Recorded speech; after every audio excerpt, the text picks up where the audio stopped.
Bien, entonces vamos a empezar la práctica en caso de problema de obesidad.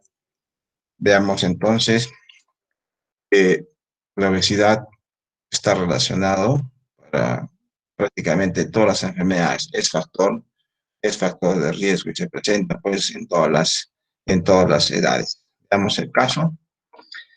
ARA es una joven de 21 años, estudiante del quinto ciclo de nutrición que mide 1,61 centímetros, de ser 1,61 metros, ¿no? De estatura, pesa 89 kilos. Está complejada por su imagen y condicionada por su forma de vestir. Su ambiente familiar no le ayuda mucho. Su padre hace un año que está enfermo y sin trabajo. Y su madre trabaja en una empresa con partida, por lo que madruga mucho y no suele venir a comer a casa, quedándose en la universidad todo el día. Ella se ocupa de traer a sus hermanos al colegio y recogerlos cuando viene y sale de la facultad. Su dieta es bastante desigual, apenas desayuna, ningún día.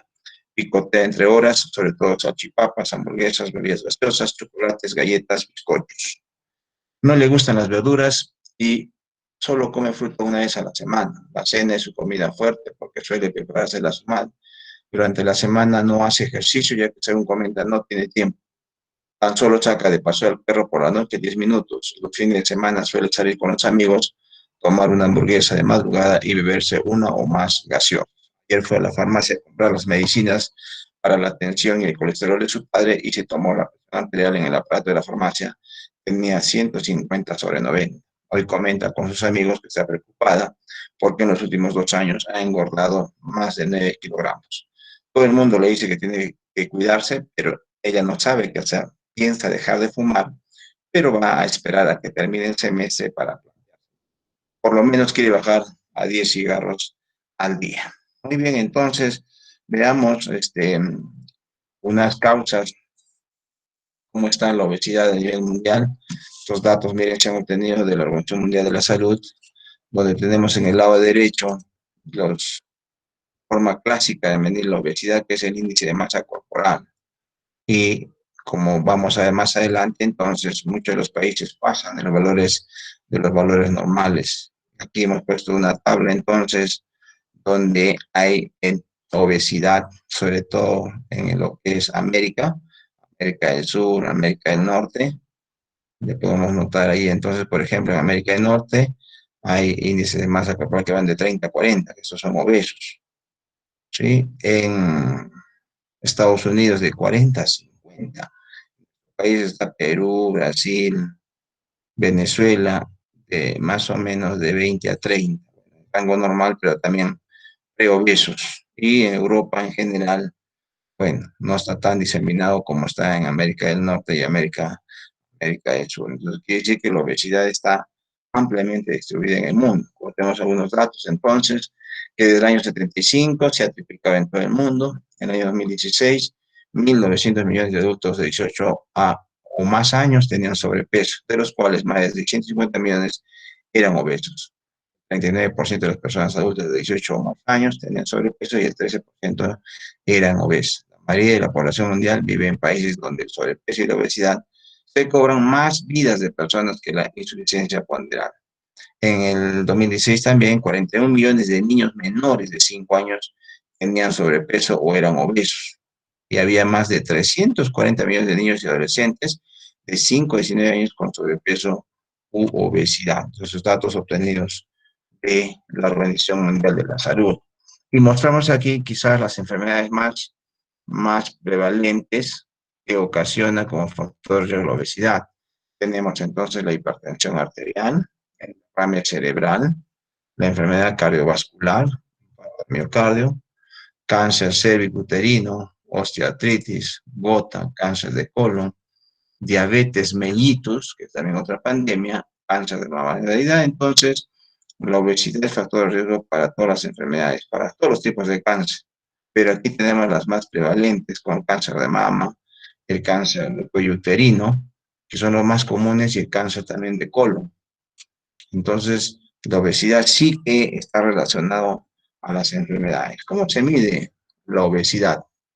Hay diversas formas, miren, desde el perímetro de la cintura, índice de cintura-cadera, índice de adiposidad corporal, indicador de volumen corporal con su aplicación de una aplicación que se llama BVI, ProPP, la conductividad eléctrica y la medición de los pliegues cutáneos. La forma más común es la determinación del índice de masa corporal. La forma que tenemos aquí, entonces, cómo se halla este índice de masa corporal. Se divide entonces el peso en kilogramos, y se divide entre la altura expresada en metros que se eleva al cuadrado.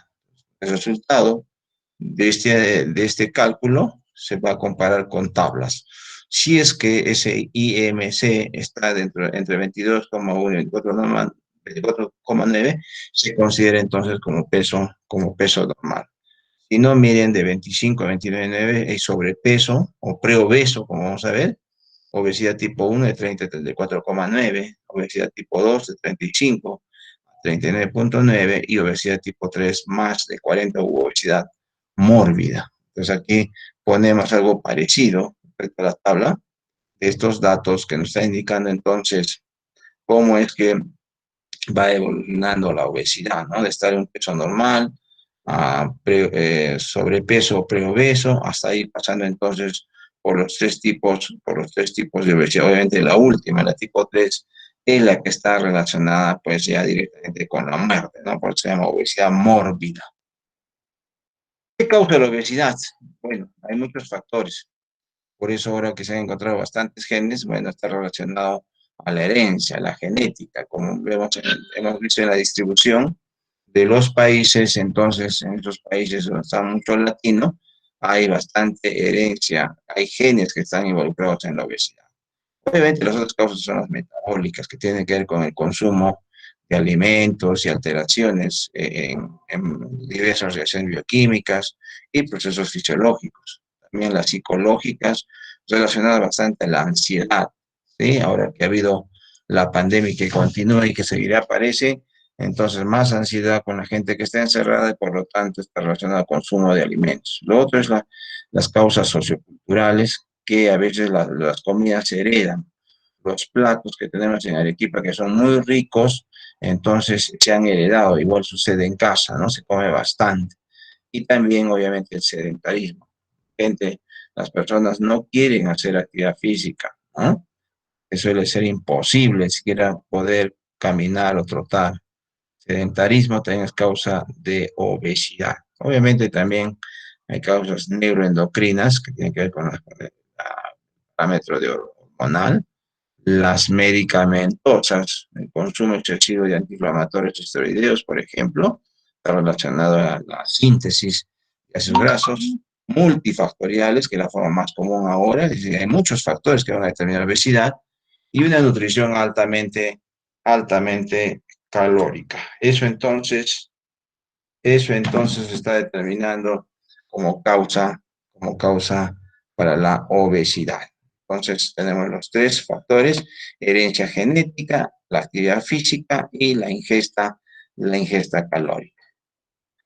Señalamos entonces que esta obesidad está relacionada a varias enfermedades. Ya lo hemos señalado entonces: la diabetes tipo 2 o resistencia a la insulina, enfermedad cardiovascular, accidente cerebrovascular, osteoartritis, cáncer de endometrio, cáncer de mama y cáncer de colon. Lo otro que nos faltaba mencionar es también para las enfermedades digestivas, cuando se come demasiado, ¿no? Que incluyen la enfermedad por reflujo gastroesofágico, la esofagitis erosiva, los pólipos colorectales y el hígado graso o esteatohepatitis no alcohólica. Pues miren, ya hay incluso análisis donde señalan de que la obesidad está asociada al 44% de diabetes mellitus tipo 2, 23% para cardiopatías isquémicas y decirte un 41% de los casos de cáncer. Entonces, también se puede separar dentro del cuerpo los tipos de obesidad. La más común es la obesidad, ¿no? Como se puede ver en la figura.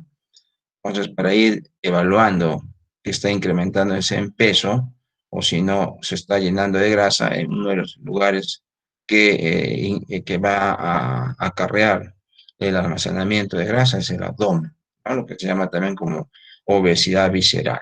Por eso Un parámetro a medir muy importante es el perímetro de la cintura, el contorno de la cintura. Tenemos aquí datos entonces, que en mujeres debe ser menos de 80 centímetros y en hombres menos de 90 centímetros. Incluso en Arequipa se suele considerar un poco menos, ¿no? Que en mujeres sea 70 y en hombres menos de 80. En mujeres menos de 70 centímetros y en hombres menos de 80. En la antigüedad, obviamente, también se consideraba al tejido adiposo simplemente como un almacén de grasa. Obviamente, también una función que es protección de órganos vitales, como el corazón, los riñones. Pero en el tiempo se ha encontrado de que el tejido adiposo, los depósitos de grasa, cumplen una función endocrina, ya que producen a bastantes hormonas, ¿no? Una muy conocida, por ejemplo, bien estudiada, es la leptina. La leptina es una hormona que es producida por el tejido adiposo que va a regular el hambre y la saciedad. Esta leptina, entonces, es una de las hormonas producidas por el tejido adiposo que ha sido ampliamente estudiado. Después también se ha encontrado la adiponectina. Esa ha atribuido un rol antidiabético y que aumenta la sensibilidad a la insulina, ¿no? También antiinflamatorio y antiteratogénico. La resistina, que aumenta durante la diferenciación de adipocitos. Entonces, miren, el tejido adiposo produce estas proteínas, sobre todo la leptina, que van a regular en general el hambre y la saciedad y algunos otros procesos bioquímicos y fisiológicos. ¿Qué otros factores están asociados a la obesidad? O sea, tiene no solamente un componente genético, sino también nuestro medio ambiente. Este hoy día se conoce como medio ambiente moderno, ¿sí? ¿Por qué? Porque la gente se dedica a trabajar a veces y por lo tanto va a tener una mala alimentación y una falta de actividad física. Esos factores ya están relacionados entonces como factores medioambientales. Cuando uno va a ingerir alimentos, se responde a la exposición de las señales de comida, ¿verdad? Los alimentos que son densamente energéticos, que existen en nuestro medio, que van a agradar en buena cuenta al paladar, son muy agradables porque hay una gran diversidad de olores, sabores y colores en lo que es alimentación. Por eso se determina que cuando está presente el alimento, entonces a pesar de que uno no tenga la necesidad, simplemente se va a consumir. Y eso se hace desde siempre, ¿no? Después de consumir una buena cantidad del alimento, no pasan ni 2 horas, la gente está volviendo a comer si hace visitas o se dirige a diversos lugares, ¿no? Como los moles. Entonces ahí se va a encontrar una gran cantidad de alimentos y se va a consumir. Los otros factores obviamente son las costumbres y hábitos que se heredan, ¿no?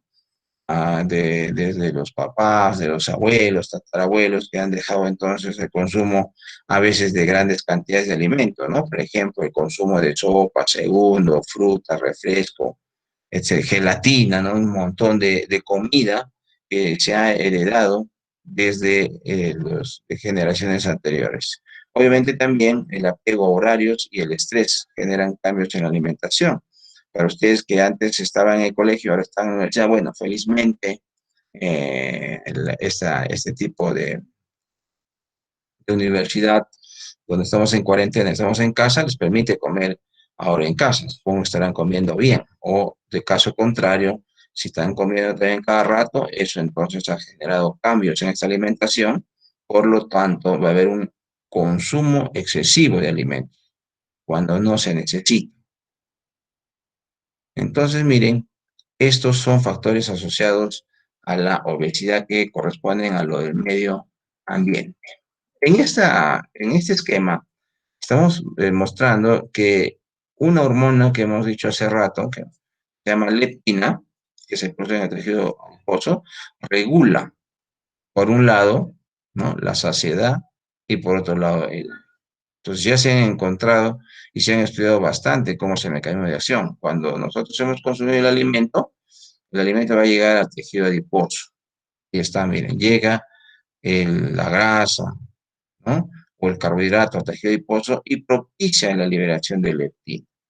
Esta leptina, entonces, por el consumo abundante que de alimento, entonces va a ir a una neurona efectora del hipotálamo y va a interactuar con un receptor, LEPR. ¿Qué va a producir este receptor? La activación de dos hormonas, PON y CARG, proopiomelanocortina y transcrito regulado anfetamina y cocaína, así se llama. Otra vez, proopiomelanocortina y transcrito regulado a anfetamina y cocaína. Entonces, miren, estos dos hormonas van al actuar sobre la neurona efectora, entonces, que es una vía anorexigénica, van a propiciar la disminución de la ingesta de los alimentos. Es decir, esta señal va a indicar saciedad. El hipotálamo ordena, entonces, uno ya no quiere comer más, ya ha saciado su hambre. Caso contrario, entonces, cuando nosotros queremos consumir el alimento, entonces también la leptina se va a liberar, pero en pequeñas cantidades. Va a actuar también sobre un receptor, también miren, del núcleo arqueado, y allí va a propiciar la liberación de dos hormonas, el neuropéptido y la proteína relacionada a UTI, que se llama vía orexigénica. ¿Qué va a determinar esto? Que existe el hambre. Por lo tanto, va a haber un aumento en la ingesta de alimentos. Miren cómo el tejido adiposo indica una señal de saciedad, no hambre, y también una señal de ingesta de alimentos. La leptina está regulando en buena cuenta las dos situaciones, el hambre y la saciedad, activando entonces a algunos neurotransmisores o algunas hormonas. También miren, no solamente el tejido adiposo puede indicar el hambre y la saciedad, se ha encontrado también otro tipo de hormonas o algunos ligandos que van a indicar el hambre y la saciedad. Por ejemplo, el estómago produce una hormona que se llama grelina, ¿no?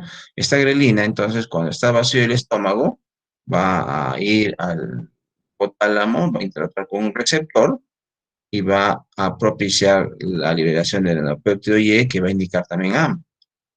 Entonces, cuando está lleno el estómago, ya se inhibe, ¿no? Se inhibe la liberación de grelina. Pero si no hay grelina, simplemente hay saciedad. ¿Ah? Igual también entonces hay hormonas pancreáticas como el polipéptido pancreático, la milina y la insulina. Entonces, son hormonas que van a indicar saciedad.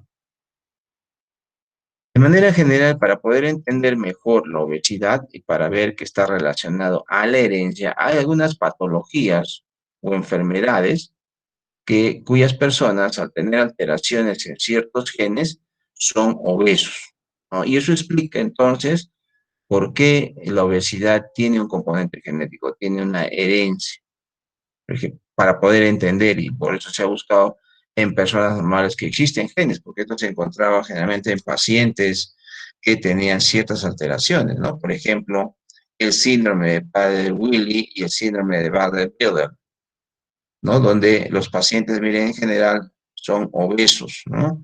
Obesidad, hiperfagia, hipotonía muscular, retraso mental, estatura baja, hipogonadotrófico. Igual aquí en el Bardet y Biedl también hay, miren, obesidad. Entonces, esto ha servido para poder entender que la obesidad tiene un componente genético.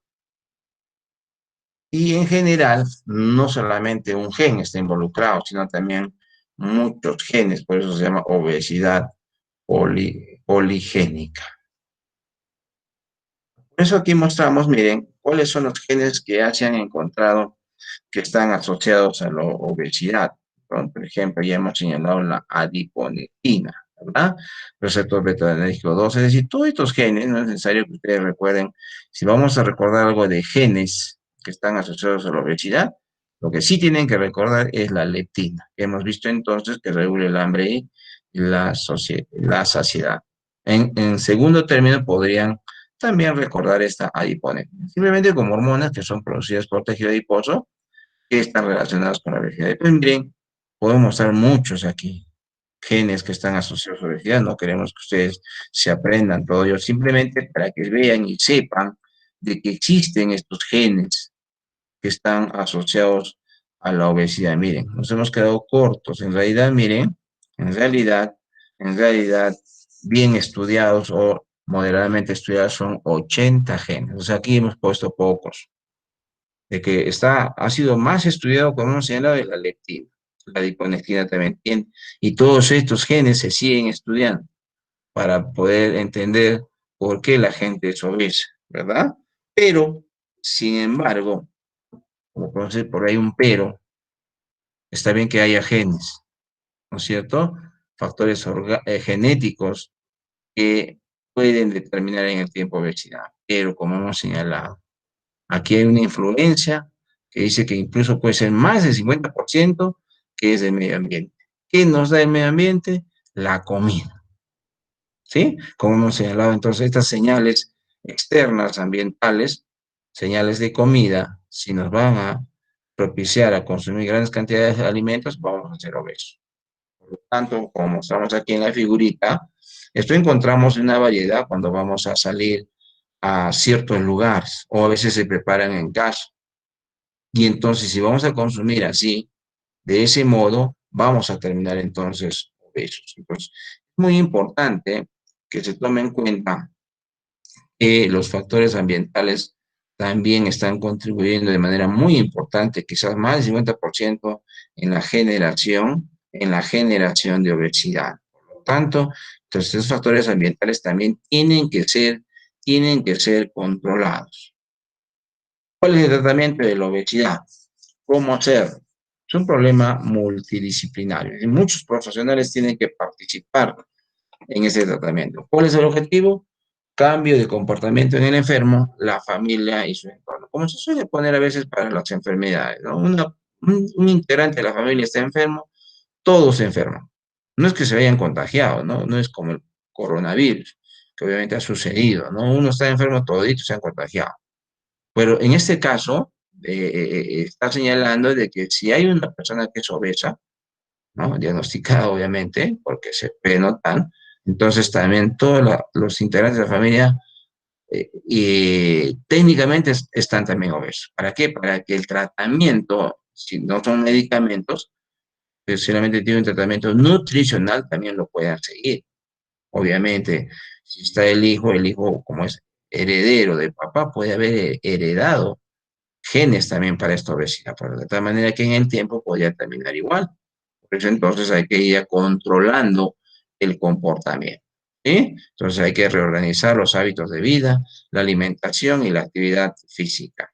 Todo esto tiene que ser progresivo y que se puede realizar. No se puede hacer cosas difíciles que van a alterar entonces al paciente y simplemente va a abandonar el tratamiento. El seguimiento es a largo plazo. Una vez perdido el peso de forma gradual y lenta, se debe evitar el efecto rebote, que obviamente regrese el peso. Miren, hay datos desde el punto de vista nutricional que la velocidad de pérdida de peso debe oscilar entre 0,5 a 1 kilo por semana. Eso es bastante en realidad, ¿no? Porque a veces se exige solamente 300 gramos por semana. Pero aquí se tiene que hacer un esfuerzo tremendo para poder ir bajando de peso. Miren, medio kilo por semana. Entonces, si una persona debe tener 70 kilos, vamos, 1,70 m, 1,72 m, digamos que tiene 100 kilos. Entonces, obviamente, perdiendo medio kilo por semana necesita 60 semanas, ¿no? O no, estoy equivocado, creo. No, 30 semanas, ¿verdad? 30 semanas necesita para recuperar. Estamos hablando de más de un año y 3 meses para que pueda recuperar su peso. Y si es menos, si baja de 300 gramos por semana, entonces esto va a determinar que sea mucho más. Entonces, por eso se suele señalar de que la pérdida de peso debe ser gradual, poco a poco, ¿ya? Esos objetivos se establecen primero antes de iniciar el tratamiento. Y obviamente se van a determinar en base al sexo, la edad, la distribución de la grasa, en qué partes hay más, y los trastornos asociados que presente el obeso, porque un trastorno, por ejemplo, que es común, es la ansiedad. Una vez averiguados estos datos, va a individualizar o particularizar y enfocar objetivos de tratamiento, no antes. O sea, hay que hacer una evaluación completa del paciente obeso. Luego se va a estimar de forma consensuada el peso o índice de masa corporal al final del tratamiento para poder saber cuántos kilos ha bajado. ¿Ah? Entonces, también, como hemos señalado, el tiempo. Hay que estimar en cuánto tiempo para poder evitar el efecto rebote y el método que se ha de seguir. Obviamente, uno de los más importantes hoy en día para el tratamiento de la obesidad es la intervención nutricional. Si es que no funciona, entonces se sigue desde el punto de vista médico a tratamiento mediante algunos medicamentos. Y si no, como está sucediendo con mucha gente que es obesa, se sigue ahí al tratamiento quirúrgico con las famosas mangas gástricas. Entonces, miren, tres comidas principales: desayuno, comida y cena. Hay que evitar periodos prolongados de ayuno. Hay que ver dos comidas menores de media mañana y de media tarde, pero que deben ser con lácteos en pequeña cantidad, cereales o fruta. La bebida habitual siempre debe ser agua, ¿no? Evitando los refrescos porque los refrescos son dulces, ¿no? El azúcar, vamos a ver entonces, está relacionado a la síntesis de ácidos grasos. De manera preferencial, la pieza de fruta es su zumo, o sea, no la parte líquida, sino más bien la parte pulposa que tiene bastante cantidad de fibra. Entonces, ¿qué se debe hacer? Reducir el tamaño de las raciones y comer con lentitud. Para la intervención en el ejercicio físico, se debe reducir el sedentarismo, o sea, pero esto se tiene que hacer de a pocos también. La actividad física no es en forma violenta, extrema, ¿no? Como que algunas personas cuando van al gimnasio les hacen hacer full ejercicio, ¿no? Eso tiene que ir avanzando de a pocos, porque si no se va a provocar daño en las articulaciones y ya no se va a poder hacer esta actividad física. Entonces hay que ir aumentando de a pocos el ejercicio físico, que debe formar parte también de la vida de todos nosotros. La actividad física o el movimiento tiene que formar parte de nuestra vida cotidiana y debe ser también obviamente adecuada a la edad, ¿no? En el caso de los niños, para que se pueda divertir con la actividad física. La intensidad y duración debe valorarse individualmente. Entonces, en palabras sencillas, cada persona, cada persona hace su actividad física de acuerdo a lo que puede. Así en palabras sencillas.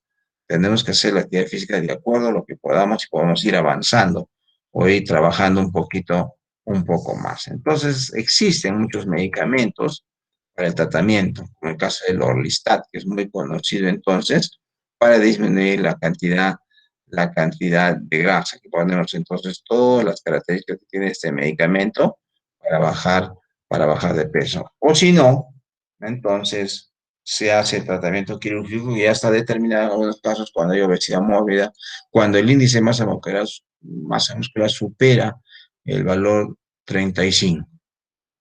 Entonces, ahí no queda otra porque el paciente está con riesgo, ¿no? Con esa obesidad mórbida.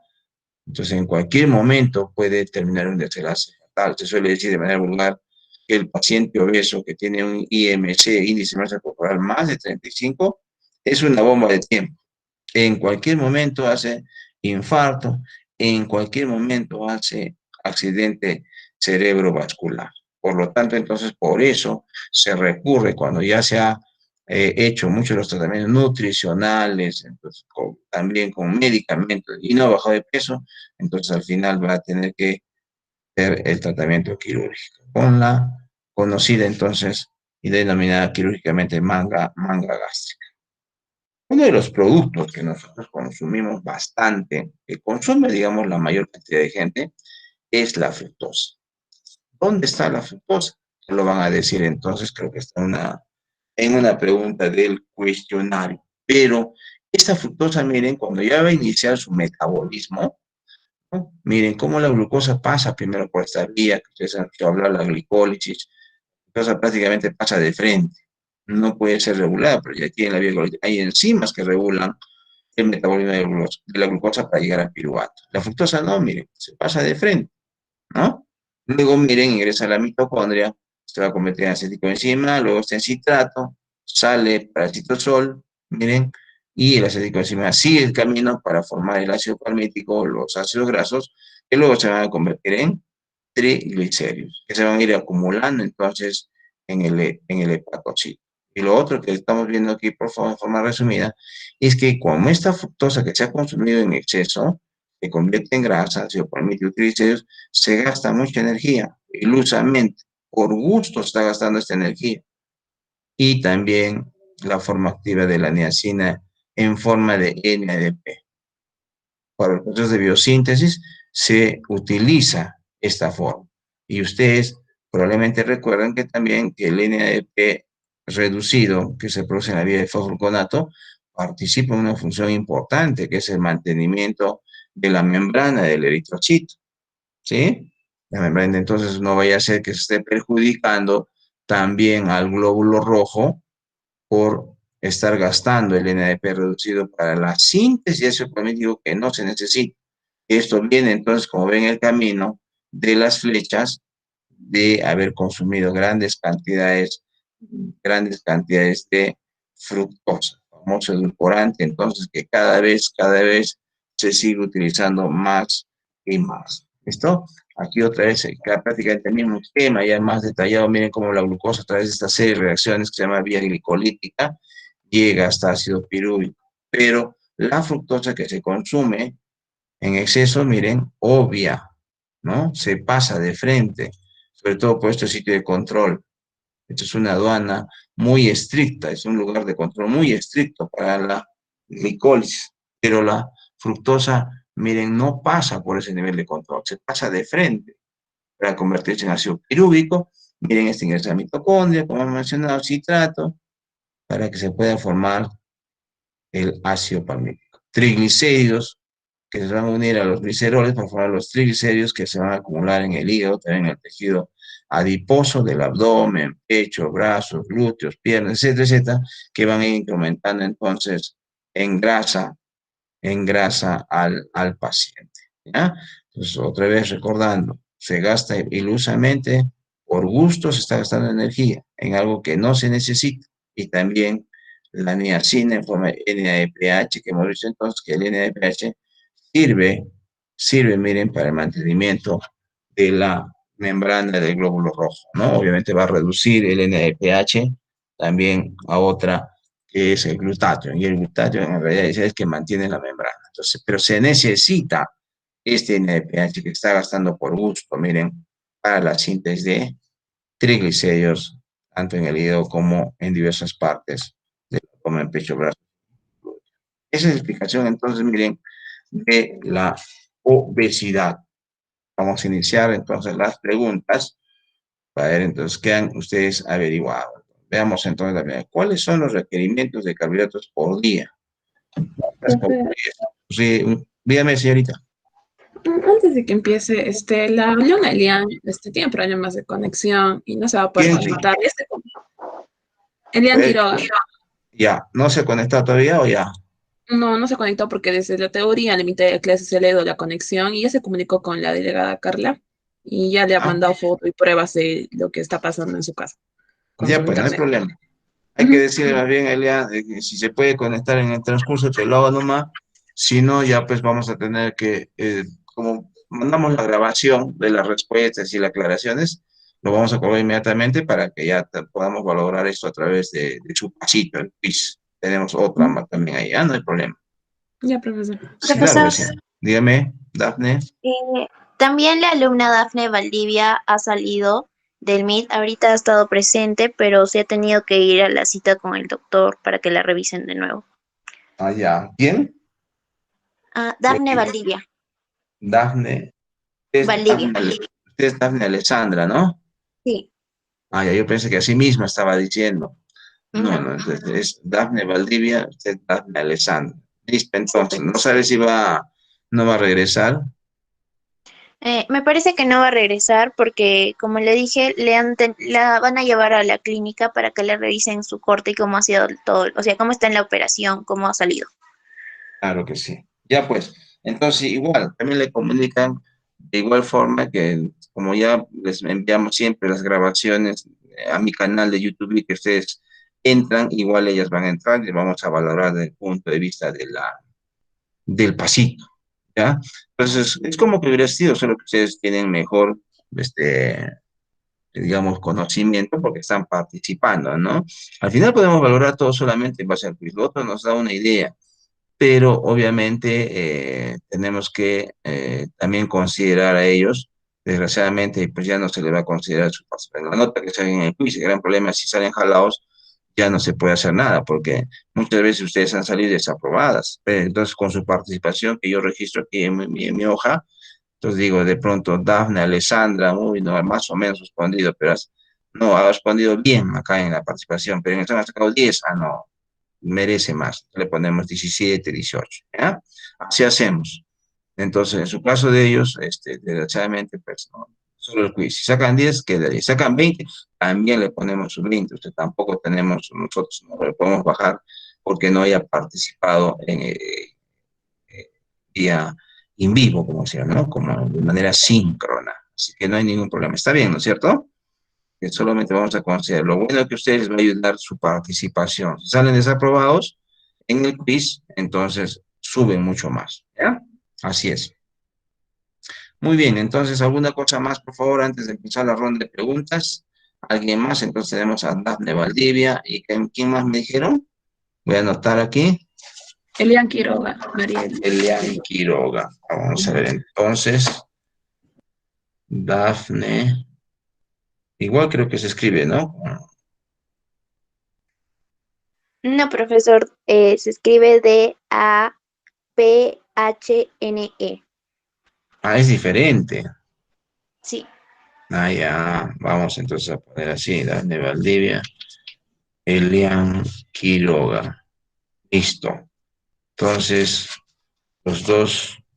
Ah, bueno, uno es Dafne es por conexión, ¿no? No, No, Daphne es por la cita que tiene con el doctor y Elian es por conexión. Ya tenemos consulta médica y Elian conexión. Claro, es importante saber, ¿ya? A veces van a preguntar y vamos a saber por qué no han asistido. Listo. Ahora sí, entonces, vamos a iniciar nuestras preguntas. ¿Cuáles son los requerimientos de carbohidratos por día? ¿Cuántas calorías rinde un gramo de carbohidratos? Hay que expresar eso en kilocalorías. ¿Quién responde? Nadie. Profesor, eh, profesor, una mujer adulta sana debe consumir aproximadamente 2.000 kilocalorías, pero solo el 50% debe provenir de los carbohidratos, que vendría a ser 1.000 kilocalorías. Un gramo de carbohidratos aporta 4 kilocalorías. Entonces, una mujer sana debería consumir 250 gramos de carbohidratos diarios. Y por otra parte, cada gramo de grasa aporta 9 kilocalorías. Gracias, profesor. Ya, muy bien. ¿Quién más, por favor? Yo, profesor. Adelante, Valeria Milagros. Ya, la dieta de carbohidratos debe ser de 200 a 250 gramos por día, ya que esto depende de las necesidades energéticas de la persona, por ejemplo, la edad, el sexo, la talla, la actividad física que se realiza. Por ejemplo, la mayoría de los adultos con diabetes no deben comer más de 200 gramos de carbohidrato por día, pero cada persona debe tener su propia meta con respecto a los carbohidratos, que más o menos deben formar entre el 45 al 65% de la comida que ingieren. Y un gramo de carbohidrato rinde 4 kilocalorías. Ya. A ver, ¿alguien que nos pueda decir por qué existen diferencias en el consumo de carbohidratos en diferentes personas adultas? Digamos, de su edad, de ustedes, ¿no? Están en 17, 18, 19, 20, 30 años. A ver,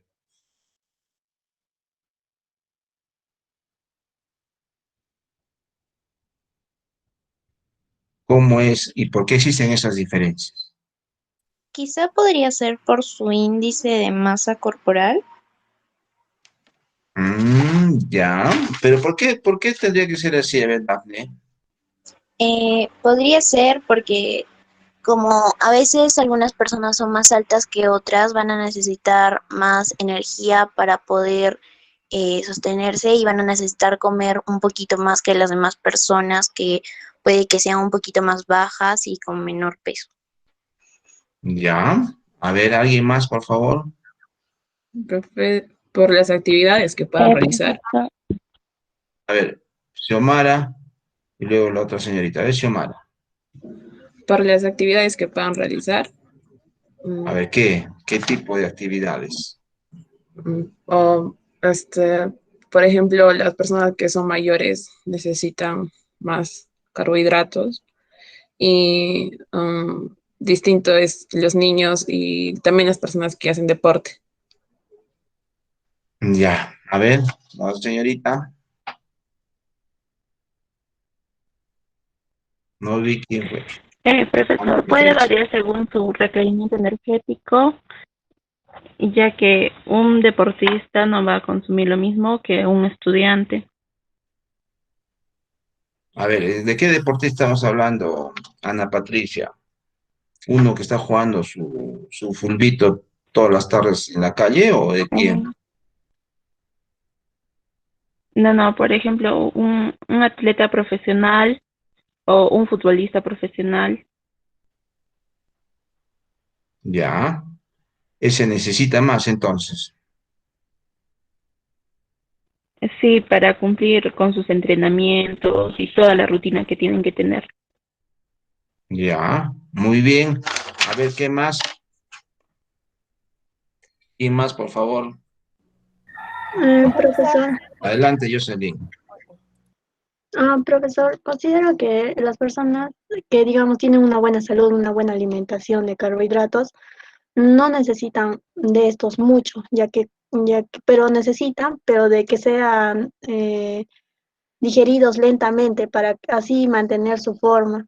Y diríamos que es diferente también en los adultos, ya que estos consumen entre 200 a 235, pero también en mujeres embarazadas que también deben consumir diferente, como 175 gramos por carbohidrato. O sea, una mujer embarazada, ¿cuánto más debe consumir Jocelyn? 175 debe consumir más, ya que tiene más, porque su consumo va para el bebé más. Ya, a ver, ¿quién más?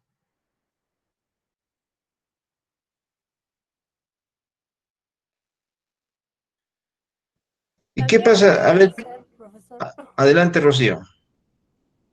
también puede ser por el tipo de trabajo que desempeñan, ¿no? Porque una persona que trabaja en construcción tiene más gasto que una persona que trabaja en oficina. Ya. A ver, ¿alguien más? Porque quiero hacerles una pregunta. Profesor, Adelante, Elizabeth. profesor, podríamos decir que está todo vinculado porque tenemos que ver las características de la persona, la talla, el peso, y esto nos ayudaría con el índice de masa corporal. También tenemos que analizar que esa persona tiene una rutina diaria que tiene que cumplir y dependiendo de esa rutina es la ingesta de alimentos que debe tener. Ya. A ver, muy bien. Entonces, ¿quién más, por favor? Profesor, Adelante, Zafiro. considero que para valorar la dieta de alguien se debe primero estimar cuál es la rutina de la persona, como dijo mi compañera. Y si es que ésta necesita elevada ingesta, porque no sé, es atleta o su trabajo es estar caminando, haciendo ejercicio diario, o si por el contrario es sedentario, y también cuál es la talla de la persona y la masa corporal. ¿Quién más? A ver. Miren, ¿y qué pasa si, vamos, cuánto necesitan ustedes como estudiantes universitarios? La mayoría son damas. David tiene otro tipo de necesidad en carbohidratos, pero ustedes, como damas, ¿cuánto necesitan por día? Aproximadamente. De carbohidratos por día, no por vez, por favor. 135. A ver qué dicen los demás. 135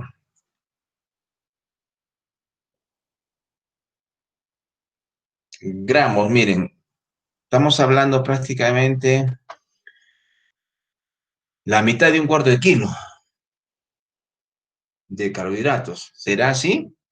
Porque a veces hay personas que 135 gramos se lo consumen en el desayuno, o sea, ya no tendrían que almorzar, tendría que ser cero carbohidratos. Profesor, ¿serían Nadie. 250 gramos? 250 Claro, gramos de carbohidratos. claro, eso es para un varón, ¿no? Un promedio más o menos de 200 a 300 gramos, ¿no? Una dama, por ejemplo, 200, 210, 220, de la edad que tienen ustedes. ¿Y qué pasaría? Miren ustedes que han revisado ya el metabolismo de carbohidratos, hoy día ya han avanzado la mitad y ahora van a hacer conmigo la síntesis de esos grados la próxima semana. ¿Qué pasa si alguno de ustedes decide, ¿no? De pronto se siente que tiene sobrepeso y dice, bueno, a mí me han dicho en bioquímica, en todo, mi nutricionista, escucho la televisión, las enfermeras, los médicos, que los carbohidratos son los culpables, como estamos diciendo ahora. Entonces voy a dejar de comer, voy a bajar a 50 gramos de carbohidratos por día. ¿Qué creen que va a pasar?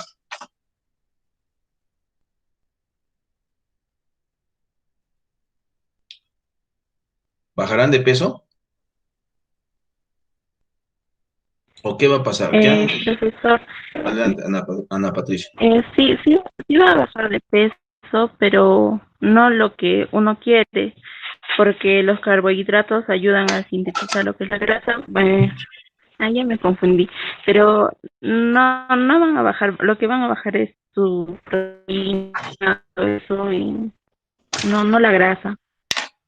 ¿Por qué la proteína? A ver, Ana Patricia. ¿Por qué señala usted a la proteína? ¿Por qué echa usted la culpa a la proteína? No, profesor, me confundí. Es que al bajar la ingesta de carbohidratos, su cuerpo va a requerir lo que es energía. Y esa energía la van a tener de lo que es las proteínas tal vez, pero ahí se me confundí.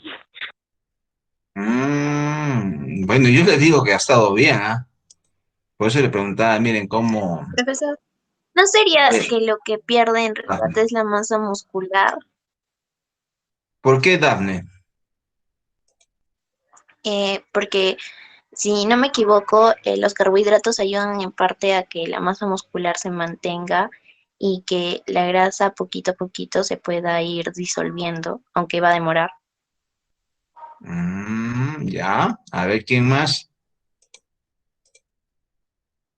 Profesor, puede ser de que al consumir menos carbohidratos no tengamos menos energía, ya que los carbohidratos dan energía y soporte para el cuerpo y sobre todo para el cerebro.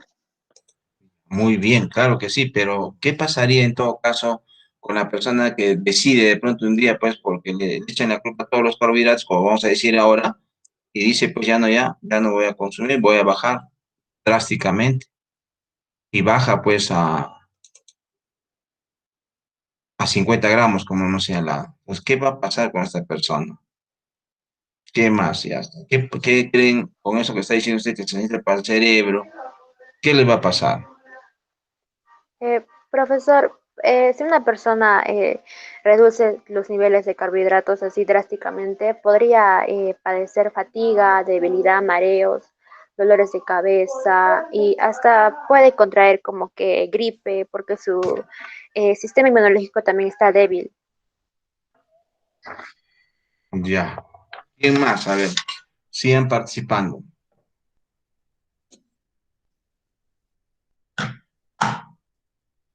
¿Nadie más? ¿Está Rocío Rodríguez? Sí, profesor. Rocío, ¿puede usted decir algo?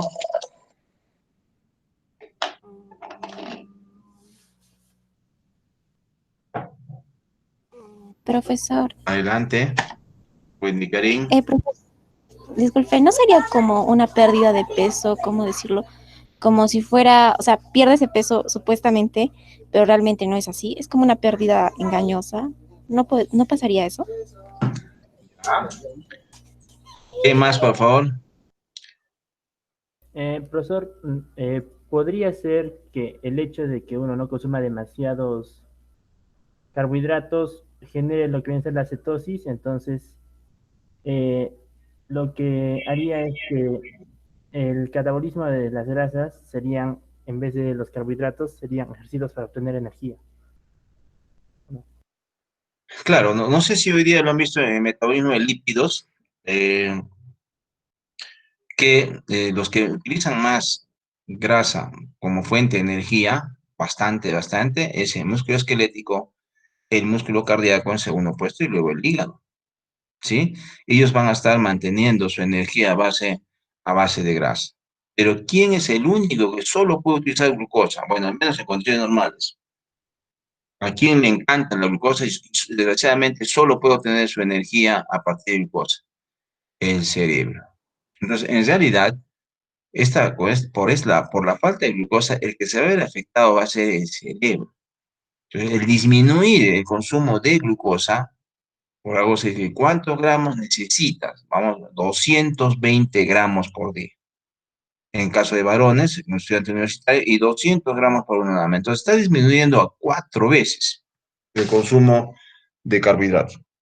Porque miren, lo que hacemos en realidad es consumir en exceso, porque si uno consume lo que necesita, o sea, usted necesita 200 gramos, como lo dijo muy bien una señorita ahí, de acuerdo al peso, bueno, va a ser un poquito más, un poquito menos, pero miren, en esta figura que les vamos a mostrar, a ver, no sé si lo están viendo ahí, a ustedes yo sé que no les gustan mucho las reacciones químicas, pero no queremos explicar eso de las reacciones químicas, sino más bien, miren, ¿por qué se necesita carbohidratos para que los ácidos grasos que se consumen en la dieta sean finalmente y siguen el camino, miren, acetil, se condensa con sal acetato, más que recordar las reacciones, miren cómo va avanzando acá, que se llama el ciclo de Krebs, donde se van a producir equivalentes reductores, ¿no? Niacina, riboflavina, que transportan electrones y lo van a llevar a la cadena respiratoria y acoplado a eso se va a formar energía. Pero ¿qué se necesita para que esta grasa se convierta en energía o decimos vulgarmente se queme? ¿Qué se necesita? Esto, mira acá, oxalacetato. ¿De dónde viene? Del piruvato. ¿Y de dónde viene el piruvato? Mira, sigamos el caminito nomás, no tenemos que aprender todas las reacciones. Miren, la vía glicolítica, glucosa. ¿Sí? O sea, para que los ácidos grasos se puedan convertir en energía, se necesita carbohidratos como la glucosa. Y eso es lo que se llama la grasa se quema en la llama de los carbohidratos. ¿Cuál es la llama? Oxalacetato o simplemente glucosa, porque está proporcionando bien la glucosa. Entonces, si usted tiene una cantidad de ácidos grasos que ha formado, que ha consumido, para que esto se convierta en energía, tiene que tener oxalacetato, o que viene de la glucosa, pero en las cantidades suficientes, en las cantidades suficientes. Si esto es suficiente, entonces todo esto se va a convertir en energía. Mira, simplemente sigue en el caminito, ¿no? Se convierte en equivalentes reductores y eso se va a convertir en energía, porque si ustedes consumen en exceso esta glucosa, y vamos a ver luego la fructosa, se va a formar demasiado también acetilcoenzima y van a ver entonces que este citrato que hay en exceso, una parte se va acá al ciclo de Krebs para que convierta en energía y otra se va a salir para que se convierta en grasa. El problema que tenemos nosotros es que siempre estamos comiendo en exceso los carbohidratos. ¿Se necesitan? Sí, miren, con esto estamos mostrando que se necesita para que se oxide, para que se queme el ácido graso, la glucosa. Por eso dice, este es el combustible, ¿no? Que va a necesitar finalmente para que se termine de quemar el ácido graso. La llama, ¿quién la llama? La glucosa que ha formado este oxalacetato. Ahora bien, como lo dijo muy bien una señorita también, que dijo que se había confundido, estaba muy bien. ¿Y qué pasa si disminuimos los carbohidratos? Miren, ya no hay esto. No viene del carbohidrato. ¿Quién, ¿Quién va a proporcionar este oxalacetato? Los aminoácidos. ¿Los aminoácidos de quién forman parte? De las proteínas. ¿Sí? Como estamos disminuyendo mucho el consumo de carbohidratos, ¿qué aminoácidos van a utilizar? Estarán comiendo eso. Si no están comiendo la suficiente cantidad de proteína, ¿de dónde van a obtener estos aminoácidos? De las proteínas musculares. Entonces, hay un tipo de dieta que se llama la dieta cetogénica, donde bajan bastante el carbohidrato y elevan un poco más la grasa, justamente para esto, pero no. ¿Cuál es el peligro? De que se van a utilizar los aminoácidos de las proteínas. Y como las proteínas le dan bastante peso al organismo o al cuerpo, entonces cuando se valora que se ha disminuido de peso mediante la balanza, entonces va a ser engañoso porque la persona, como ha bajado las proteínas, así sí estoy bajando de peso y sí me está haciendo efecto entonces el bajar los carbohidratos. Mentira. ¿Qué está bajando? Las proteínas. Y obviamente durante ese transcurso, las personas que hacen esta dieta cetogénica sienten mareos, cansancio. ¿Por qué sienten mareos? Porque no hay suficiente cantidad de glucosa, como bien lo dijeron ustedes, para el cerebro. Porque el que utiliza bastante glucosa, miren, va por este otro camino, glucosa, piruvato, acetilcoenzima ciclohexol, todo esto es lo que pasa en el cerebro. Porque el cerebro solo utiliza glucosa en condiciones normales. ¿Sí? Entonces, esto es diferente. Estos ácidos grasos que necesitan la glucosa como llama, está ocurriendo esto en el músculo esquelético, en el músculo cardíaco y en el hígado. Porque en el cerebro ocurre esto, sí, pero la energía se obtiene a partir de la glucosa. Eso es, miren, muy importante tomar en cuenta, porque cuando vamos a seguir un tipo de dieta, como suelen llamarlo así, hay que tener cuidado entonces cómo estamos haciendo ello y qué vamos a sentir.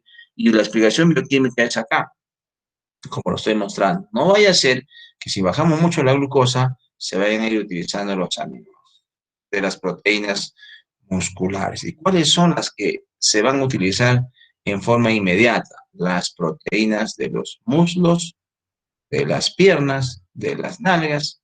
Por lo tanto, entonces, esa parte es la que se va a ver más afectada. Esas son las proteínas entonces que van a bajar en gran cuantía por haber disminuido la cantidad de carbohidratos. Entonces, por eso, si uno va a bajar el consumo de carbohidratos, tiene que hacerlo en forma paulatina, ir bajando poco a poco, ¿no? Pero tampoco llegar a extremos como 50 gramos por día. Puede llegar de pronto a 150, 170, pero lo tiene que compensar con proteína.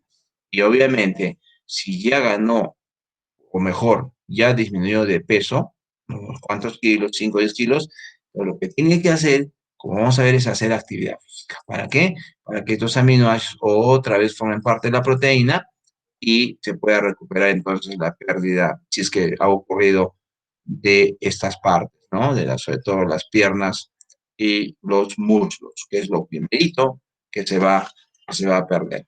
Muy bien. Vamos entonces, siguiente pregunta.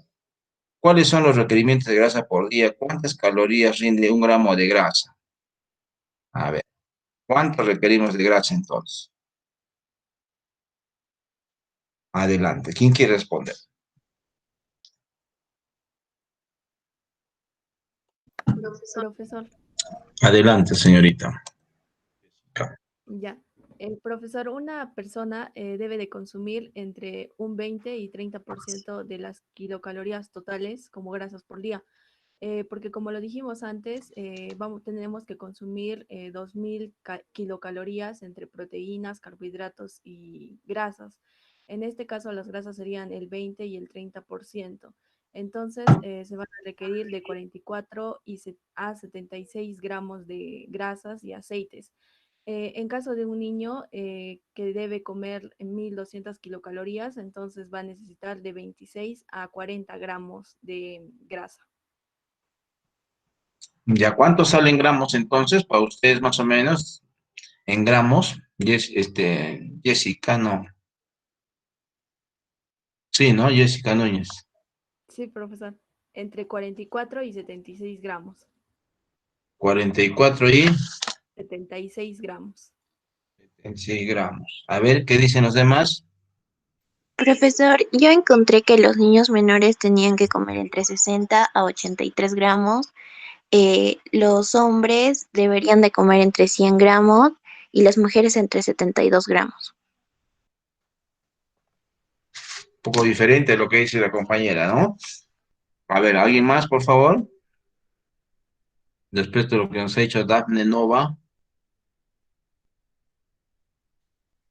¿O de dónde ha sacado de pronto la señorita Jessica esa información?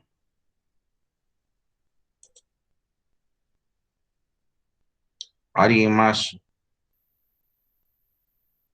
A ver, miren, en realidad hay bastantes datos respecto a los porcentajes de energía en forma de carbohidratos y grasas que se debe consumir por día.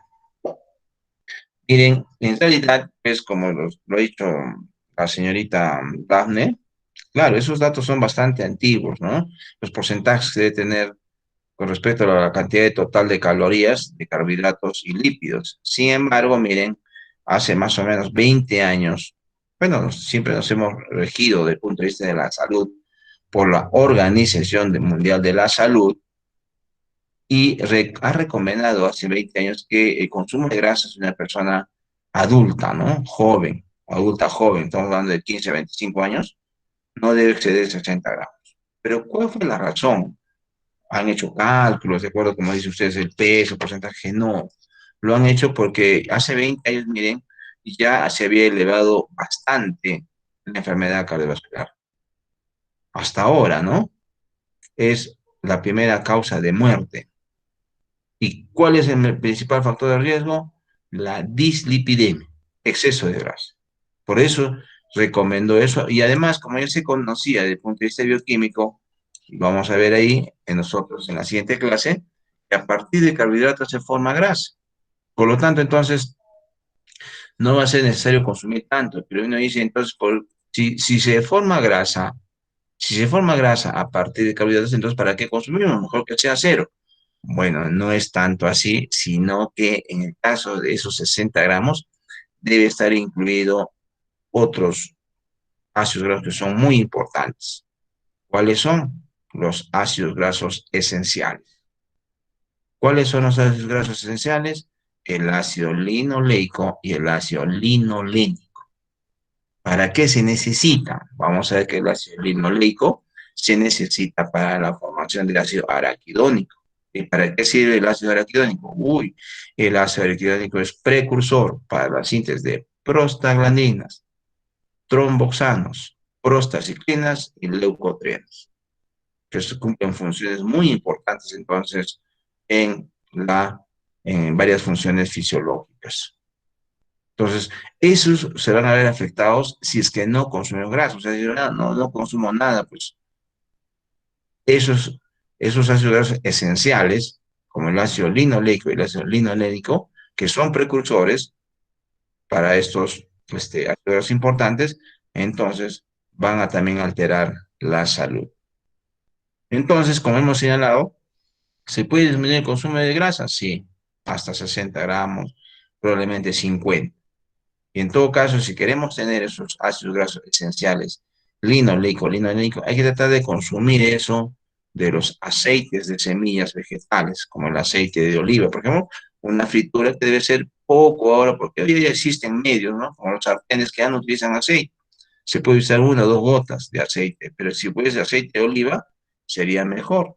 O aceite de semillas de girasol, o aceite de linaza, ¿no es cierto? Y esos van a tener estos ácidos grasos esenciales, ¿no? Ha aumentado obviamente ahora el consumo de estos aceites, por ejemplo, el aceite de oliva, que está bastante diseminado.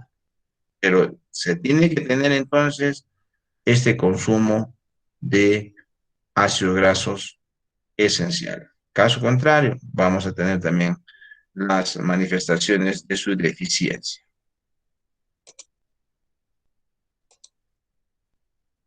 ¿Cómo se clasifican los carbohidratos? ¿Cuáles son los más abundantes en la dieta normal de una persona? Ya, profesor, puede intervenir. Adelante, Xiomara. Stephanie, ponte. Ya, se clasifica en monosacáridos, que tenemos a la glucosa, fructosa, galactosa, a los disacáridos, que son los más importantes, que está la sacarosa, lactosa, maltosa, a los polioles, que es la isomaltosa, sorbitol, maltitol, a los oligosacáridos, que está la maltodextrina, dextrina y fructolisacáridos, y a los polisacáridos, que son los que son más abundantes en la dieta normal de una persona, que se clasifican en almidón y sin almidón. El almidón es el más consumido. Se encuentra ahí la amilosa y la amilopectina. Ya, ¿quién más, por favor? Yo, profesor. Adelante, Karen Lisset. Tenemos lo que son los monosacáridos, los disacáridos, los polisacáridos. En los polisacáridos también tenemos lo que es almidón, como ya lo mencionó la compañera, en los monosacáridos la fructosa, en los disacáridos la sacarosa, la lactosa y la maltosa. Y los más abundantes en la dieta de una persona son los azúcares, el almidón y las fibras. Muy bien. ¿Quién más?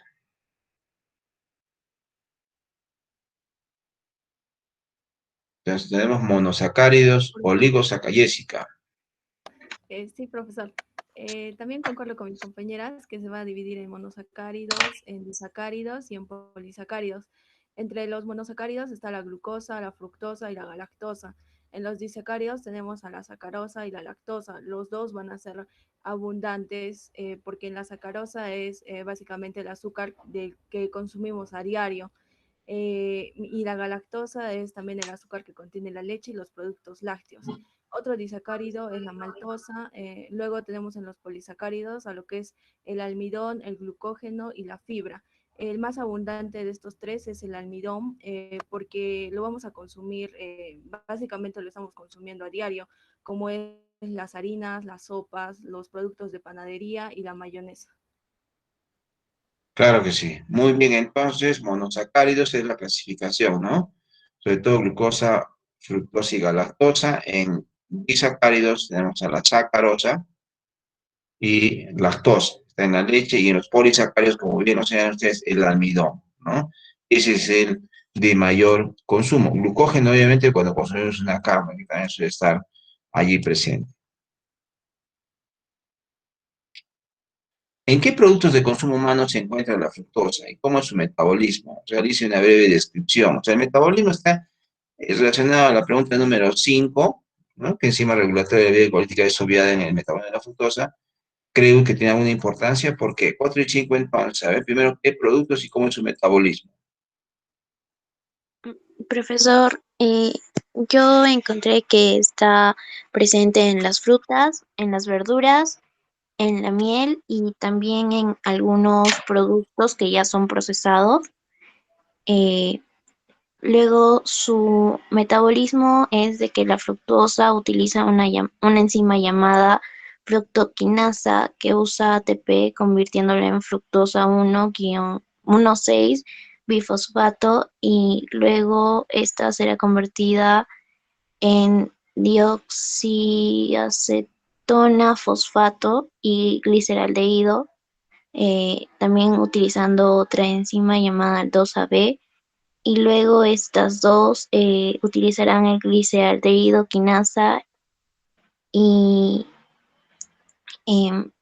triosa fosfato isomerasa y se convertirán en gliceraldehído 3 fosfatato. Y de ahí entra la glucólisis. Y profesor, la alumna Carol Pumacayo ahorita está teniendo problemas de conexión. Ya, seguro ahorita va a conectarse.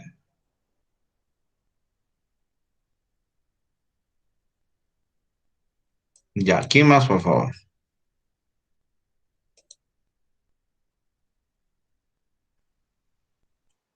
Profesor, yo Adelante.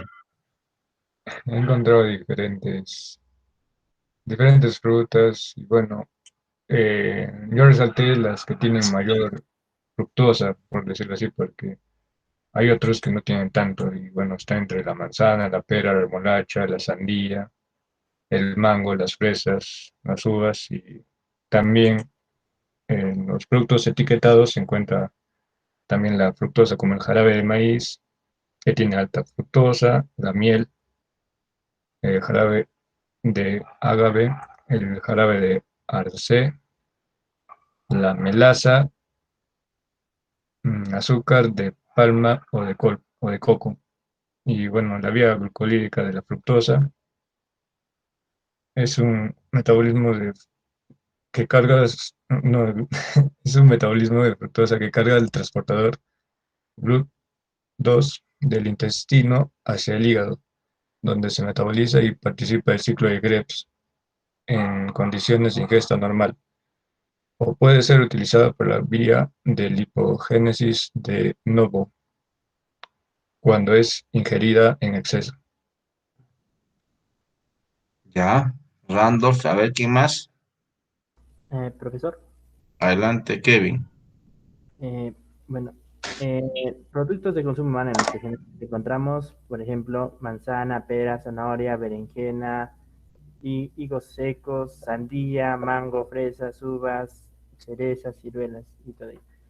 Lo del metabolismo, bueno, la fructosa no puede ser o no puede metabolizarse como la mayoría de las otras células del cuerpo, tienen que ser directamente ya sea en el intestino, hígado o riñones. Y en el intestino está la fructoquinasa o las cetoexoquinasas. Estas se encuentran, digamos, de dos formas de esta enzima. La primera, que es la más importante, que es la fructoquinasa C, es la que se halla en el intestino, es donde una de donde se puede metabolizar. Y la otra viene a ser la exoquinasa, que es la que se encuentra en el hígado. Entonces, esas serían las dos formas de sintetizar o de metabolizar la fructosa. Bien, ¿quién más, por favor? Profesor, Adelante, Jocelyn. en el consumo humano podríamos decir todas las frutas como la manzana, la pera, la zanahoria, también los higos secos, como ya dijeron, y su metabolismo sería, esto puede ser absorbido como en el hígado, principalmente en el hígado, en el cual donde la fructosa se fosforila, pasa a ser fructosa 1-fosfato. Y este se convierte en gliceraldehído 3-fosfato o dihidroxiacetona fosfato. Y estas triosas fosfato podrán entrar a la vía glicolítica y hasta formar piruvato y oxidarse y posteriormente formar acetilcoenzima A. Ya, ¿quién más, por favor? Bien, no sé si están viendo la figurita, aquí que tenemos muchas flechas. ¿Se ve, por favor? Mecanismo porque la fructosa y glucosa se convierten en ácido graso, ¿se observa? Sí, profesor. Miren, entonces, cada uno tiene prácticamente al comienzo su propio camino. La diferencia estriba en que la glucosa tiene un sitio de control, como hemos señalado, ¿verdad? En cambio, la fructosa no tiene ese sitio de control. Por lo tanto, entonces, en el metabolismo, quien va a avanzar más rápido en este camino va a ser la fructosa, porque no tiene ningún tipo de regulación, miren. ¿Para qué? Para convertirse en grasa, que se deposita en el hígado y en el tejido adiposo, gastando bastante energía y esta vitamina que es niacina, NADP, reducido. Entonces, ¿pero dónde está esta fructosa? ¿Dónde lo consumimos? Como lo han señalado, ¿qué cosas hacen de jarabe de maíz rico en fructosa o alto en fructosa? Todas las bebidas gaseosas, ¿no? Todas las bebidas gaseosas están hechas a base de este jarabe de maíz. Toditas, incluso los otros productos que a veces ponen pulpa de fruta también. Porque si utilizasen la fruta, ¿no? La pulpa o el jugo de fruta como tal, entonces yo no creo que esa bebida podría costar 2 soles, 3 soles. Lo más probable es que pueda costar esos 20, 30 soles. Porque la fruta pura, entonces es mucho más cara, extraída en su zumo, va a ser bastante costoso. Por lo tanto, no podría hacer eso. ¿Qué cosa le ponen? La fructosa, que es el jarabe de maíz, y que obviamente es 100 veces más dulce que la glucosa, y creo que es 10 veces más dulce que la sacarosa. O sea, el azúcar que usamos en casa, que es bien dulce, esta fructosa es 10 veces más dulce, de tal manera que se va a utilizar en poca cantidad para poder endulzar estas bebidas, las bebidas gasificadas, otro tipo de bebidas que tienen sabor dulce, chocolates, caramelos, tortas. Todo ello es utilizado entonces como endulzante, como edulcorante de la fructosa. Por eso entonces es que podemos subir muy rápido en grasa, nos podemos acumular de grasa al consumir este tipo de producto. Eso es entonces cómo se puede formar excesivas cantidades de triglicéridos en el organismo si la dieta, algunos creo que toman desayuno y almuerzo a base de gaseosa y otros sanguchitos. Por eso van a subir bastante, muy rápido de grasa. ¿Qué otros mecanismos bioquímicos estarían determinando el consumo excesivo de fructosa? ¿Qué han averiguado ahí?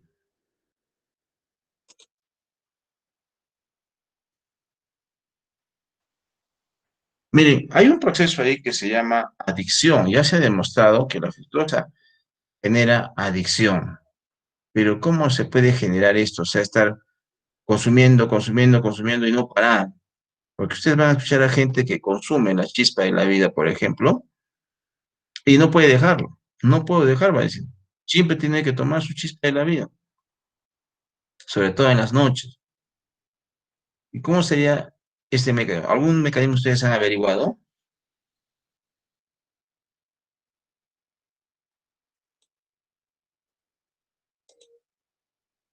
Este consumo excesivo de fructosa. Miren, el mecanismo está relacionado a lo siguiente. Como hemos señalado, miren, a nivel gástrico, cuando el alimento está acumulado ahí, hay una hormona que se produce en las células del fondo del estómago que se llama grelina, ¿no? GHR, grelina.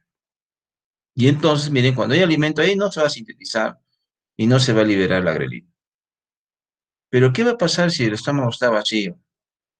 Miren, cuando el estómago está vacío, que contribuye obviamente también esto al hambre, la grelina, que es sintetizada en el fondo del estómago, pasa a la sangre, va al hipotálamo y ahí propicia la activación del neuropéptido Y. El neuropéptido Y inmediatamente en el hipotálamo señala la sensación de hambre.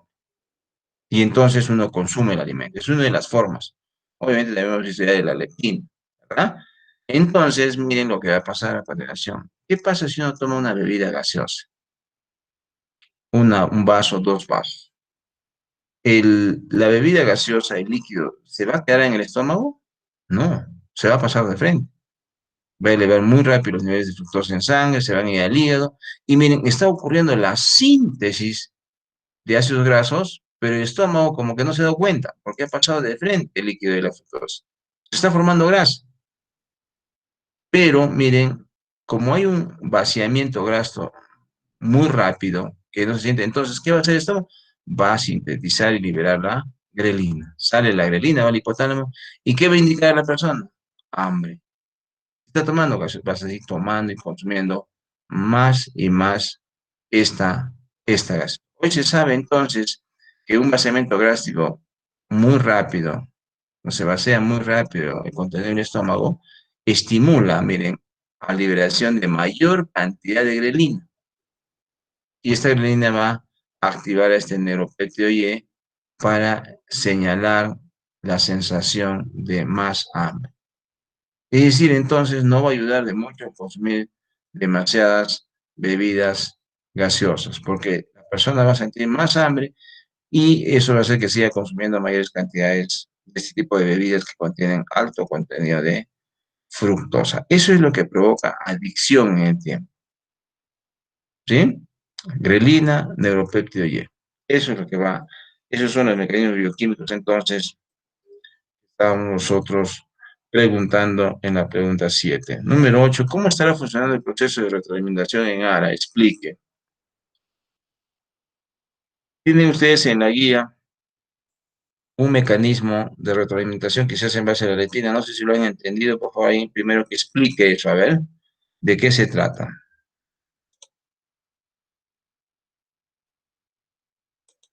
¿Alguien ha entendido ese mecanismo?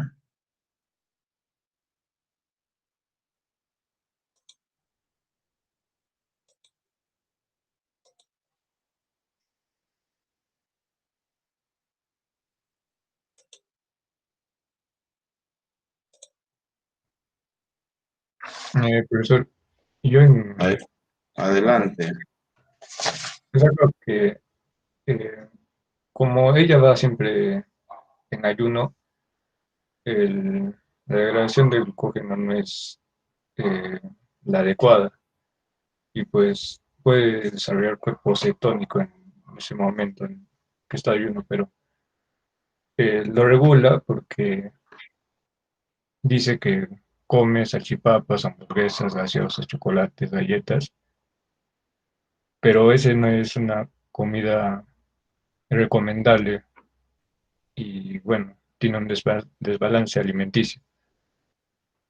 También ha dicho que no come verduras ni frutas, así que por esa parte no se proporciona el aceite vegetal. Y el ejercicio también es una parte fundamental. Por lo menos salir a correr el día sábado, domingo, o como usted dijo, 30 minutos al día, hacer una actividad deportiva por lo menos. Ha aumentado también la masa de grasa y ha disminuido su masa muscular. Además, como no toma agua, puede ocasionar desbalances también hídricos. Bueno, eso es lo que es ahora. Gracias. Claro, estos miren, ven en la guía tienen esta gráfica que es un mecanismo de retroalimentación. ¿A qué está referido? Miren, cuando uno consume el alimento, este alimento va a llegar al tejido adiposo, pues bueno, depósitos de grasa, ¿no? Hay aumento, obviamente un aumento normal. ¿Qué va a pasar con este aumento normal de grasa? Va a incrementarse la síntesis de leptina y por lo tanto su liberación. Va a pasar a la sangre.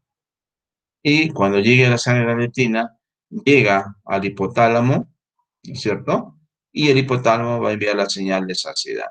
Entonces, eso es un mecanismo de retroalimentación que determina que cuando uno consume el alimento, en algún momento va a indicar el hipotálamo que ya no se quiere comer más, eso que se llama saciedad. Entonces, y uno dice, ¿por qué entonces Ara ha estado comiendo en exceso? ¿Qué ha pasado? ¿Está funcionando esto o no en Ara? Esa es la pregunta.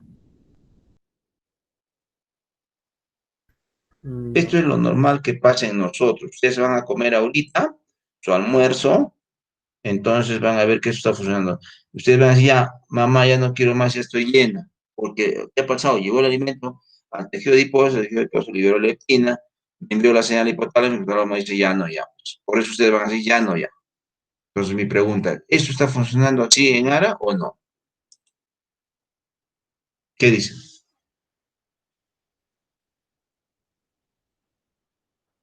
No está funcionando.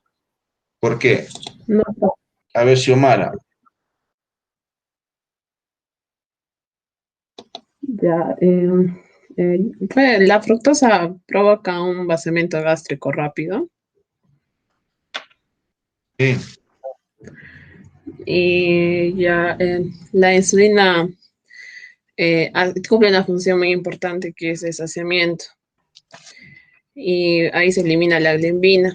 Y, por ejemplo, uno ingiere, lo que está pasando con es que uno ingiere alimentos y no debería sentirse, y no siente saciedad. Entonces, como está la fructosa, hace que tenga un vaciamiento gástrico rápido.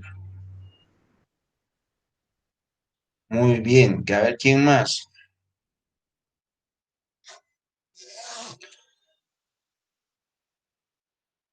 Profesor, Adelante, Jessica. Sí, profesor, como mi compañera ha dicho, la fructosa está provocando un vaciamiento gástrico rápido y va a evitar también que la insulina cumpla su función y va a haber una resistencia de insulina. Entonces se podría decir que la fructosa va a inhibir, gracias a la grelina, lo que es el centro de la saciedad y va a mandar señales para que se forme más de esta hormona, que es la grelina, lo cual va a hacer que el paciente tienda a comer más y no, se podría decir, se exprese la leptina. Entonces no va a haber una retroalimentación porque nunca va a saciar esas ganas de comer y comer, porque no se va a expresar así como lo dije, la leptina que tiene la capacidad del saciamiento. ¿Ya? ¿Quién más, por favor?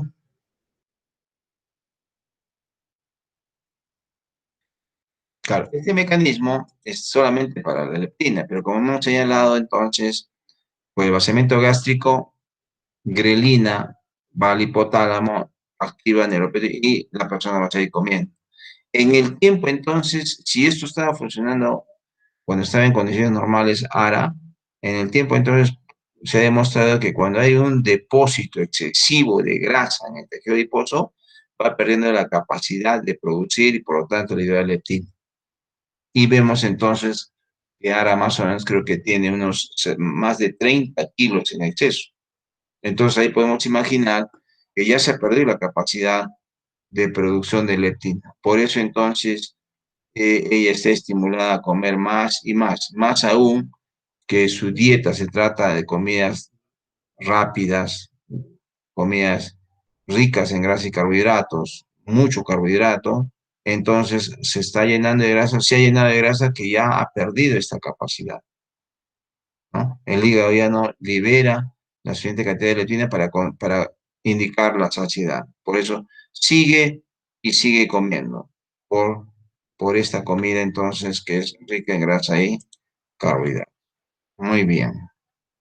No está funcionando entonces este proceso de fermentación por el exceso de consumo de carbohidratos que se convierten en grasa.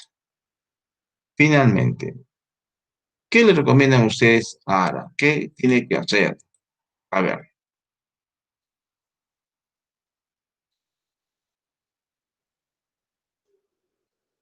¿Qué le van a recomendar futuras enfermeras o enfermeros?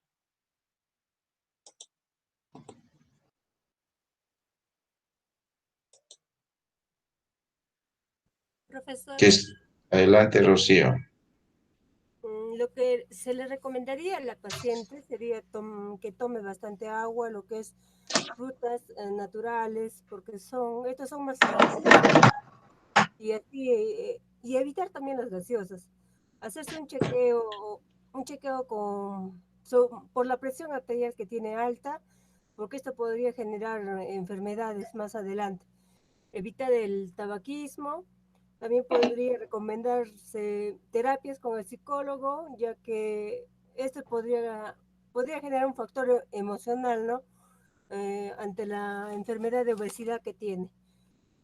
También podría evitar, ¿no?, el consumo de alimentos ricos en azúcares, como lo que son dulces, lo que es repostería, que tome bastante agua, de 6 a 8 vasos de agua, para que ayude a funcionar mejor al organismo.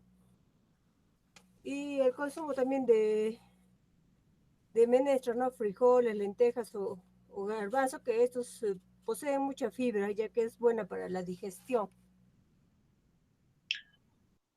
¿Ya? ¿Quién más, por favor? Ya, profe.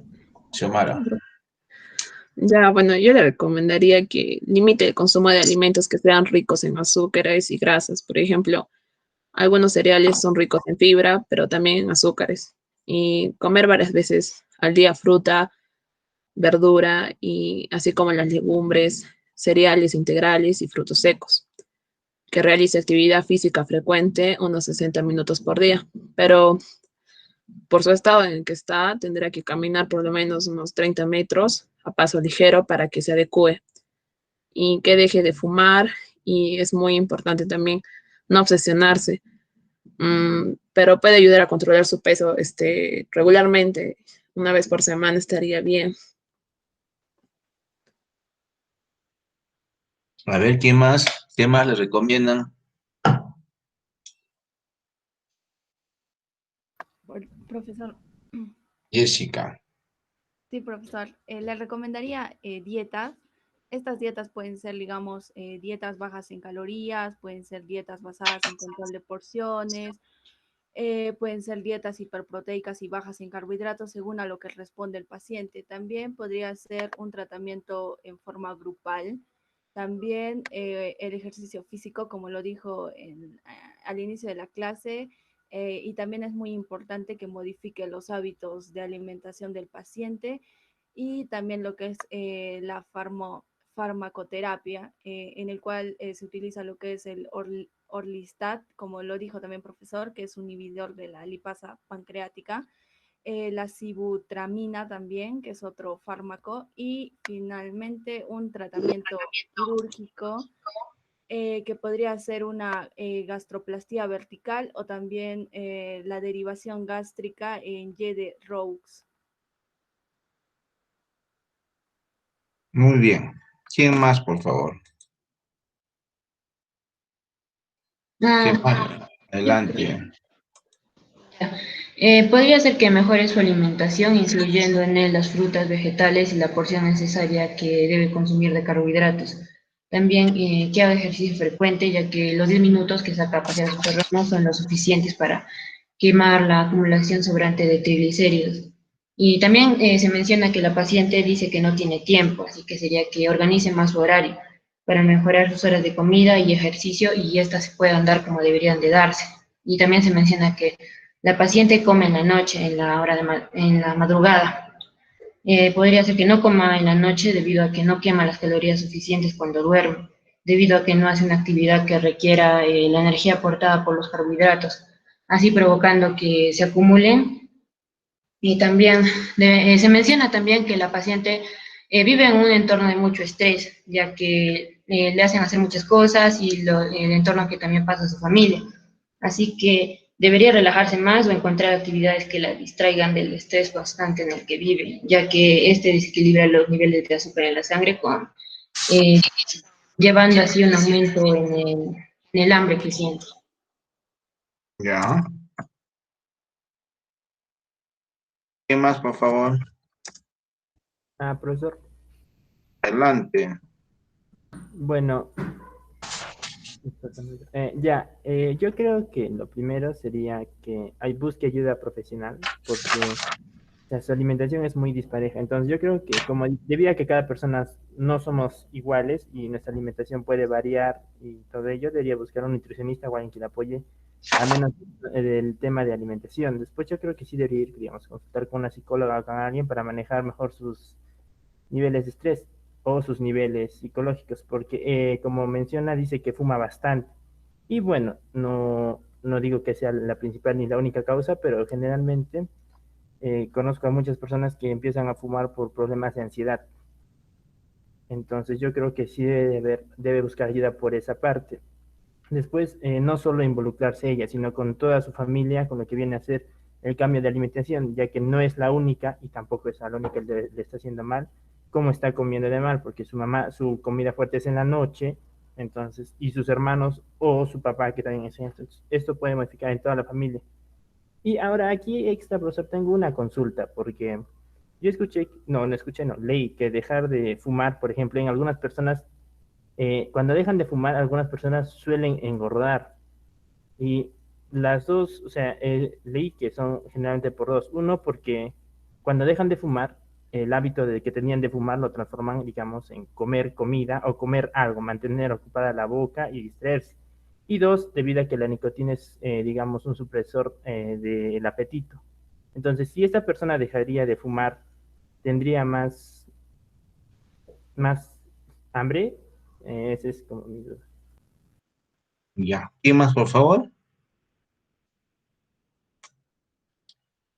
Bien, Kevin. En realidad, miren, esto hay que basarlo en trabajos de investigación más que en ver personas que de pronto se mantienen delgadas fumando, ¿no? Porque también conocemos nosotros, ¿no? Gente que fuma y es muy delgada, ¿no? Y bueno, no sé si se ha demostrado eso de que un componente del humo del cigarro o el cigarrillo es supresor, pero el hecho de que fumen, como es adicción o es adictivo, eso va a determinar que dejen de comer, o sea, estar fumando en vez de comer, eso es diferente. Pero hay trabajos de investigación donde se ha demostrado que la gente que fuma más bien sube de peso. O sea, eso se ha hecho en un ensayo clínico, ¿no? Un ensayo, un trabajo de investigación. Ahora, lo que pasa es que nosotros a veces vemos gente que fuma y es delgada y nos parece probablemente que el hábito de fumar más bien adelgaza, ¿no? Pero habría que seguir buscando información, cuál es en realidad lo que está ocurriendo, ¿no? Para tener un consenso. O disminuye de peso o aumento de peso. Nosotros hemos revisado artículos donde más bien el cigarro, el hábito de fumar, hace aumentar de peso, ¿no? Habría que revisar lo otro que usted dice para ver si realmente mantiene o trata de disminuir de peso. O sea, simplemente la gente no consume alimento, ¿no? Tendríamos que revisar eso, Kevin. Sí que hay contradicción. No podemos decir que el cigarro realmente baja o hace que no se sube de peso o aumenta, hace aumento de peso. Entonces hay gente, ¿no? Que fuma y es delgada. Pero hay trabajos que se han hecho donde dicen de que más bien ha aumentado de peso. ¿Ah? Muy bien. ¿Quién más, por favor?